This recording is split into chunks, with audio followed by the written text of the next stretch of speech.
আসসালামু আলাইকুম dear learners. আজকে আমরা মেনি দুটি ব্যবহার শিখব।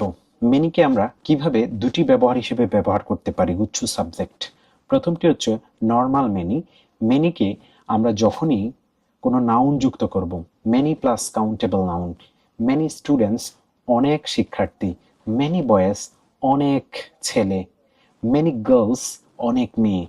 বাট মেনিকে যদি আপনি কোনো গুচ্ছ সাবজেক্টে অফ দ্বারা কনভার্ট করেন পরবর্তী অংশ প্রনাউন যুক্ত করে, তাহলে দেখুন তার অর্থ কেমন দাঁড়ায়।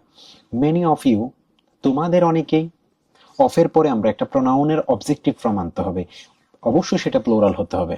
মেনি অফ ইউ তোমাদের অনেকেই, মেনি অফ আস আমাদের অনেকেই, মেনি অফ দ্যাম তাদের অনেকেই, মেনি অফ দ্য স্টুডেন্টস শিক্ষার্থীদের অনেকেই।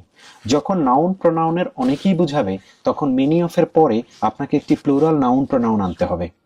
আর যখন নাউন জাস্ট অনেক নাউন বুঝাবে তখন জাস্ট মেনির পরবর্তী অংশে একটি কাউন্টেবল নাউন অ্যাডজাস্ট করতে হবে। আইএলস ইংলিশে মেনির পরিবর্তে আপনি নিউমারাস ইউজ করতে পারেন, যার অর্থ হচ্ছে অসংখ্য। মেনি স্টুডেন্টস আমরা ব্যবহার করি তখন হবে অনেক শিক্ষার্থী। মেনি অফ দ্য স্টুডেন্টস শিক্ষার্থীদের অনেকেই। বাট যখনই আপনি বলবেন নিউমারাস স্টুডেন্টস তখন হয়ে যাবে অসংখ্য শিক্ষার্থী। নিউমারাস গার্লস অসংখ্য মেয়ে, নিউমারাস বয়েজ অসংখ্য ছেলে।